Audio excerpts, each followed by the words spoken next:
Hello everyone. तो चलो start करते हैं। तो लास्ट लेक्चर में हम क्या डिस्कस कर रहे थे? Mechanism of action of sulphone amides. Sulphone amide pyridine synthetase enzyme को ब्लॉक करता है, जिसकी वजह से para amino benzoic acid and pyridine की रिएक्शन नहीं होती है। अगर ये दो केमिकल कंपाउंड एक दूसरे के साथ रिएक्ट नहीं कर पाते तो उसकी वजह से टेट्राहाइड्रोफोलिक एसिड नहीं बन पाता। तो टेट्राहाइड्रोफोलिक एसिड का बैक्टीरिया के बॉडी में रोल क्या था? Synthesis of DNA and proteins. तो ये दो एजेंट्स अगर नहीं बनेंगे तो बैक्टीरिया सरवाइव नहीं कर पाएगा। तो ये हमारा कल का डिस्कशन था। तो हमने एक पॉइंट छोड़ा था, वो था कि major adverse effect of sulphonamides. उसमें एक पॉइंट था क्रिस्टल यूरिया। तो एग्जैक्टली क्रिस्टल यूरिया होता क्या है और ये क्यों होता है, ये हमारे दो आज के क्वेश्चंस है। तो चलो इन्हें हम सॉल्व करते हैं। तो what is the meaning of crystal urea? Crystal urea is the presence of crystals in urine. जो भी पर्सन सल्फोन अमाइड्स को कंज्यूम करेगा तो उसे एक प्रॉब्लम होगी जिसको हम कहते हैं क्रिस्टल यूरिया। और वो क्रिस्टल यूरिया मतलब व्हाट? जब वो पर्सन यूरिनेशन की एक्टिविटी करेगा तब उसके यूरिन में कुछ क्रिस्टल्स नजर आएंगे जो सल्फोन अमाइड्स के होते हैं। तो इसके पीछे क्या रीजन है कि सल्फोन अमाइड्स जो ड्रग है वो किडनी में फिल्टर होने के बाद यूरिन के थ्रू क्रिस्टलाइन फॉर्म में क्यों बाहर आता है, क्यों नहीं वो डिजोल्व फॉर्म में आता है?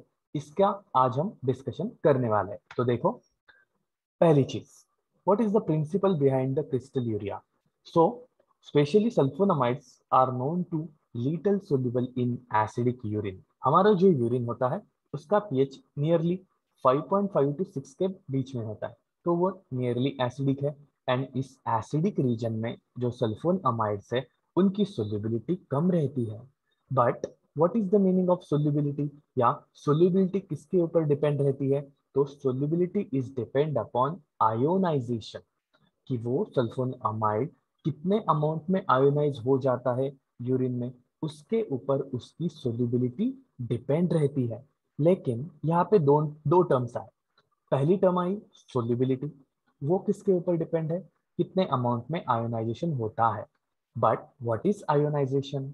जब भी कोई केमिकल कंपाउंड एक्वस सॉल्वेंट के साथ इंटरैक्ट करता है तब उसका कुछ पार्ट्स उसके ब्रेक हो जाते हैं, या वो मॉलिक्यूल का जो स्ट्रक्चर है वो ब्रेक हो जाता है और उससे कुछ आयंस बनते हैं।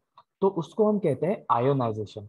And that ionization is totally depend upon pKa value of the drug and pH of the body fluid. हर एक ड्रग की एक pKa वैल्यू होती है जिसको हम कहते हैं एसिड डिसोसिएशन कांस्टेंट। आप सब जानते हो मोस्ट ऑफ द ड्रग्स जो हम कंज्यूम करते हैं वो दो फॉर्म में होते हैं, आइदर वीक एसिड्स और वीक बेसिस। वो कुछ अमाउंट में आयोनाइज हो जाते हैं, कुछ अमाउंट में अनआयोनाइज फॉर्म में रहते हैं। उसका कैलकुलेशन हम करते हैं पीके वैल्यू के थ्रू। तो आयोनाइजेशन किसके ऊपर डिपेंड है? First thing is pK, second thing is pH. तो इसका आप सिग्निफिकेंस कैसे बोल सकते हो या इंटरप्रिटेशन कैसे कर सकते हो? तो देखो, नीचे वाले दो पॉइंट जो दिख रहे हैं आपको वो बहुत इंपॉर्टेंट है। वो क्या कहते हैं? जब आपके बॉडी का पीएच, बॉडी फ्लूइड का पीएच ज्यादा है in comparison to pKa value, उस वक्त में क्या होता है? More than 50% of the drug remains in ionised form. जब आपके बॉडी फ्लूइड का पीएच पीकेए से ज्यादा है तब आप जितना ड्रग कंज्यूम करते हो उसमें से 50% ड्रग आयोनाइज फॉर्म में रहता है, और जो ड्रग आयोनाइज फॉर्म में रहता है वो ड्रग वाटर सोल्यूबल होता है। ये पहला पॉइंट। और उसका रिवर्स, अगर पीएच वैल्यू पीके वैल्यू से कम है तो उस केस में मोर देन 50% ड्रग अनआयोनाइज्ड फॉर्म में रहता है। तो जो ड्रग अनआयोनाइज्ड फॉर्म में रहता है वो होता है वाटर इनसोल्यूबल। तो यहाँ पे आपको को फोकस करना है इन दो पॉइंट्स के ऊपर। पीएच पीके से ज्यादा है तो वो कंपाउंड ज्यादा वाटर सोल्यूबल रहेगा, एंड पीएच अगर पीके से कम है तो वो drug most of the time water insoluble form में रहेगा। अभी एक इंटरेस्टिंग पॉइंट आने वाला है, यूरिन। यूरिन का पीएच कितना होता है? 5.5 टू 6। एंड जो सल्फोन अमाइड्स होते हैं उनकी पीके वैल्यू नियरली होती है 10.4। अब आप देखो, ऊपर वाले पॉइंट्स कंपेयर करो। यहाँ पे pH कितना है 5.5 to 6 एंड pK कितना है 10.4। दोनों में आपको क्या डिफरेंस नजर आ रहा है? pH is less than pKa। तो पॉइंट नंबर 2 क्या कहता है?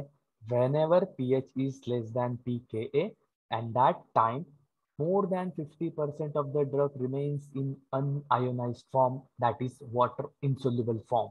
तो यूरिन में ज्यादा से ज्यादा अमाउंट में क्या होता है? वाटर। तो सल्फोन अमाइड्स जब आप कंज्यूम करोगे तब यूरिन का पीएच है 5.5 टू 6 एंड ड्रग की पीके वैल्यू है 10.4। पीएच लेस होने के कारण आपका ड्रग अनआयोनाइज्ड फॉर्म में रहेगा, दैट इज वाटर इंसोल्युबल फॉर्म में रहेगा, और उसकी वजह से जो आपको प्रॉब्लम होगी उससे हम कहते हैं क्रिस्टल यूरिया। ये रीजन है जिसकी वजह से मोस्ट ऑफ द टाइम जब कोई पर्सन सल्फोनामाइड्स को कंज्यूम करता है तो उसके यूरिन में क्रिस्टल्स नजर आता है।